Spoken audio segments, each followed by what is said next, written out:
Samajwadi party कार्यालय पर पहुंचे सपा के राष्ट्रीय अध्यक्ष अखिलेश यादव का हजारों कार्यकर्ताओं ने समाजवादी पार्टी कार्यालय के बाहर किया भव्य स्वागत कर उन्होंने कार्यकर्ताओं से हाथ मिलाकर उनका अभिनंदन स्वीकार किया है। तो अम्बेडकर जयंती पर उन्होंने और महावीर जयंती पर पुष्प अर्पित करते हुए दोनों ही महापुरुषों के चित्र पर माल्यार्पण किया। कुछ माल्यार्पण करने के बाद दोनों ही महापुरुषों के पुष्प अर्पित किया।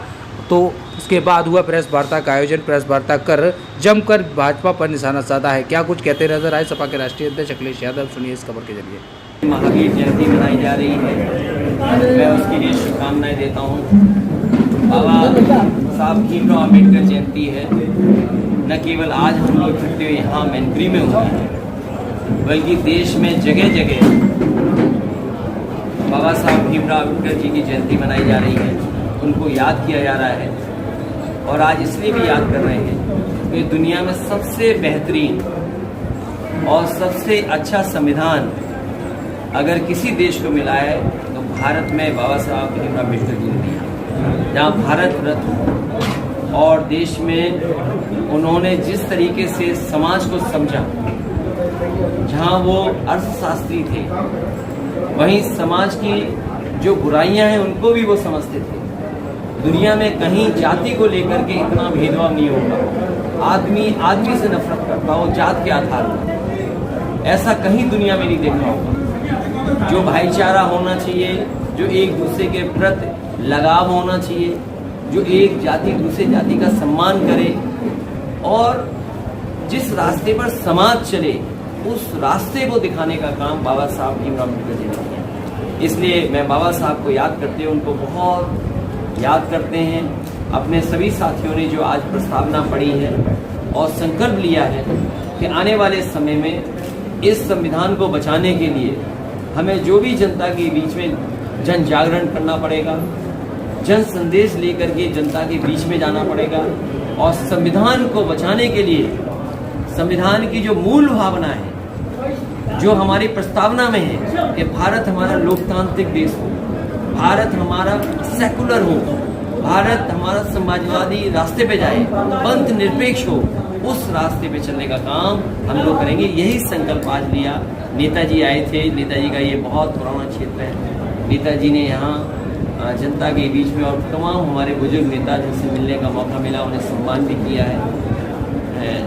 वो सब लोग आज शामिल थे। नेताजी का हम सबको आशीर्वाद मिला और हमें उम्मीद है कि जनता ने जो संघर्ष का जनादेश दिया है उस को लेकर के जनता के समय समय पे सवालों को लेकर के सरकार को जनता ने संघर्ष का जनादेश दिया है।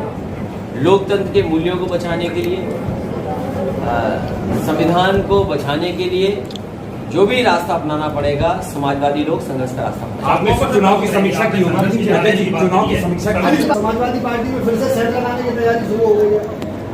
भारतीय जनता पार्टी को ये बताना चाहिए, सरकार बनते ही अयोध्या, वहां पर 5 साल की बेटी के साथ जो घटना घटी है और उसके ताऊ को, परिवार के लोगों को इतना सदमा लगा कि उनके परिवार के सदस्य की जान चली गई। क्या उस ब्राह्मण परिवार की बेटी का इलाज से लेकर के उस परिवार की मदद करेगी सरकार? कानपुर में जिस तरीके से बैंकों में लूट हो रही है और बैंकों में रखी हुई तिजोरी जो वो जो है, और ये पहली बार नहीं हुआ है। पिछली बार जब भारतीय जनता पार्टी की सरकार बनी थी उस समय गाजियाबाद में, बैंक ऑफ बड़ौदा में जो लॉकर्स थे वो लूट लिए गए। एक तरफ तो सरकार महंगाई से जनता को लूट रही है, दूसरी तरफ ब्याज कम करके जो हमारे पैसे रखे थे उसकी लूट हो रही है और अब लॉकर में लूट हो रही है। तो भारतीय जनता पार्टी ये बताए कि अर्थव्यवस्था को कब सुधारेंगे और लूट कब बंद होगी।